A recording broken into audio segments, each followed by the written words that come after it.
It's 4:30 on WKYT this morning. Rounds of rain causing water to rush over roads this morning in parts of Kentucky. We're tracking flooded roads as you head out the door this morning. And we're tracking an assault arrest in Lexington, why police say a woman may have stabbed her boyfriend.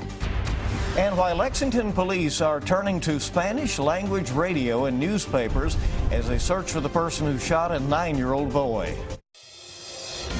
Tracking, alerting, protecting. This is WKYT This Morning.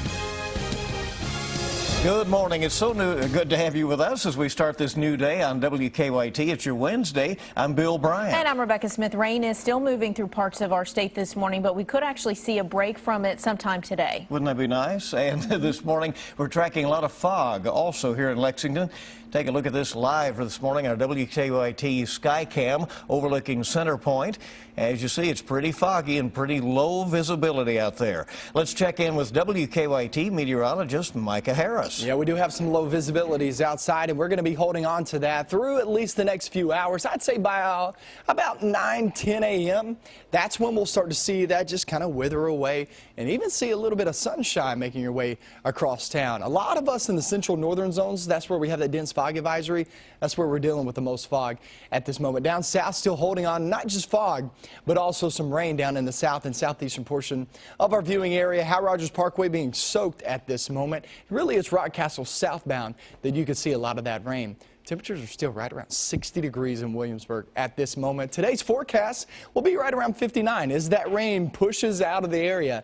Later on this afternoon, all will be dry this afternoon, but most of us throughout the day. But I'll show you that forecast, a dry period, and then here comes some more rain. That comes up in a few minutes. All right, we'll check with you in a bit, and we thank you. And heavy rain sent some creeks and streams rushing over roads in Montgomery County. Those roads are in much better shape this morning, but the rain combined with heavy snow from last week also caused some major damage.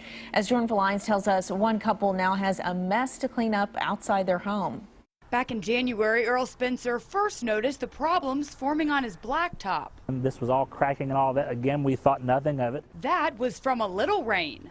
This? Yeah, a lot of cleaning up. Was from a lot. It has just rained and rained and rained. So what do you expect to happen? I mean, something has to fall apart. And on Tuesday morning? And of course, more rain, more snow and all this. And then all of a sudden, rain wasn't the only thing that fell. And my wife comes running down the stairs.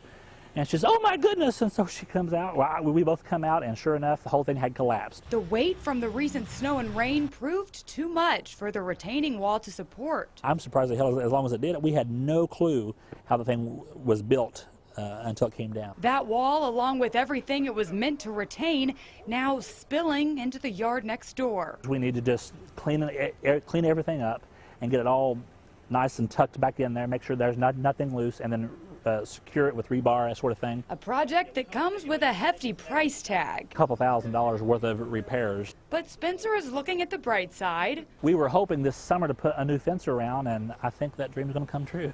It's going to have to be put up. Trying to make the best out of this unexpected project. This is on me now, so this is a great spring project, right? In Montgomery County, Jordan Valines, WKYT. Well, Spencer expects that it will take several weeks until the retaining wall can be fully repaired. Pretty good attitude in all of that. All right, some recreational areas in the Daniel Boone National Forest have been closed because of high water. Many boat ramps, campgrounds, and roads around Cave Run Lake and Rowan County are now flooded. Forestry leaders say it's bad timing because March is usually the start of the busy season for tourism. But they say some parts of the Cave Run Lake area are just too dangerous for visitors right now. You don't want to drive through standing water. You don't know how deep it is, how fast it might be flowing. There's debris floating in the water right now, whether it's logs or trash or whatever. So just a lot of potential obstacles out there. Parts of the Daniel Boone National Forest are still open. Forestry leaders say give them a call first before you travel. Water problems continue in parts of Estill County this morning. County leaders say about 500 people still do not have water service. That's down from about 2,000 earlier this week. They say homes in the Millers Creek, Fitchburg, and Cobb Hill areas may be without water service for the longest because of a broken water line. The entire county is still under a boil water advisory. This morning, road crews are still trying to figure out how to repair a major road in Lee County damaged by heavy rains. Highway 52 is closed in both directions just east of Beattyville because because the road had buckled. Transportation leaders said about 2,200 drivers normally drive that stretch of road every day. For now, drivers are having to use Highway 11 or Highway 30 as a detour. But both roads take drivers about 15 to 20 minutes out of the way. Heavy rain also caused part of a road in neighboring Breathitt County to collapse. The Breathitt County Road Department has closed Miller Branch Barwick Road. They say this is one of about 25 road breaks around the county caused by recent snow and rain. The one you see here could cost up to $70,000 to repair. County leaders are hoping that FEMA will help with the cost.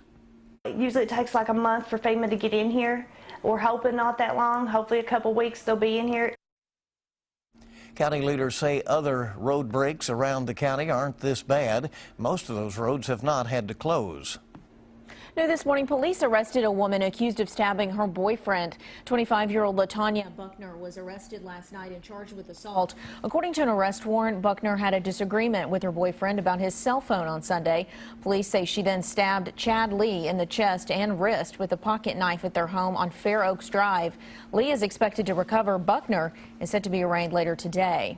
Well, they don't want a language barrier to be what gets in the way of solving a crime. This morning, Lexington police are still looking for the man they say shot a 9-year-old boy as he was riding in the car with his family. And now police are reaching out to Lexington's Spanish-speaking community, hoping to find new clues.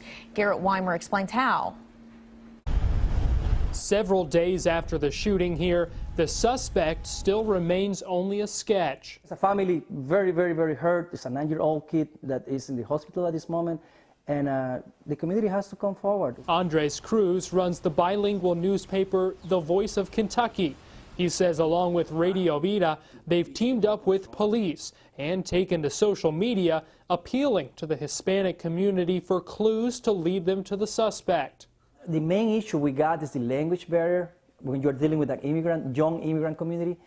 So I think we somehow work in the function of being a bridge of communication. Cruz says it's not just the language barrier, but also a trust issue that could keep from coming forward those in the Hispanic and immigrant communities who might know what happened here, or at least know who did it.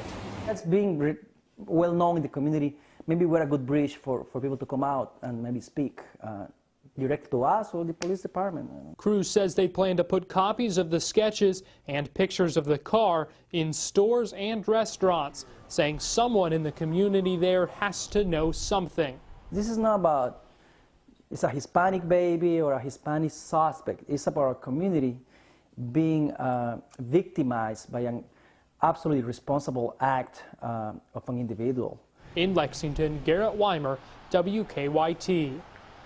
Well, Cruz says part of people's concern with coming forward is their immigration documentation. That's why he's working so hard to let people know any tips they give will be confidential. Well, police have arrested a man they say duct taped his ex-wife and drew obscene pictures on her body. Georgetown police charged 29-year-old Zachary Shelton with kidnapping and assault. The victim says she was at Shelton's home Sunday night to visit the couple's son. She claims Shelton duct taped her feet and hands together. She also claims Shelton had their son draw on her back. Shelton told police he didn't have any ill intent. Now 4:38 on WKYT this morning, and we're tracking the investigation into a fire that damaged a Lexington home. The fire started about 9:30 last night along Transylvania Park. That's near the UK campus. Firefighters say no one was home at the time and no one was injured. They think the fire started in a small bathroom. They were able to keep the fire from spreading too far. At this point, they're not sure what caused the fire. Eastern Kentucky University is receiving some national recognition this morning. Military Times magazine has ranked EKU third nationally in its list of the best business schools for veterans.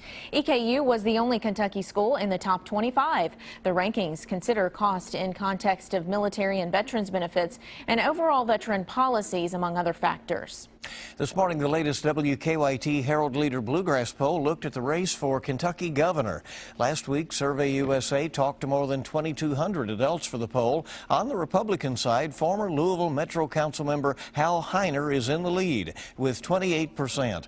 Kentucky Agriculture Secretary James Comer and Louisville businessman Matt Bevin are tied for second, with former state Supreme Court Justice Will T. Scott trailing behind. But 1 in 4 Republicans surveyed remain undecided. For the Democrats, Attorney General Jack Conway has a commanding lead over retired engineer Jeff Young. It's good to have you with us. It's 4:40, 20 before 5, and WKYT This Morning is just getting started. Need another reason to quit smoking? Moms Every Day will tell us when we return. Looking at that rain down toward the southeast, trying to move that on out. Now, as we do, it's going to be a pretty good day today. And for tomorrow, too, before tomorrow night, we're bringing more rain. So it's a brief break. I'll show you the latest forecast timing on all this coming up.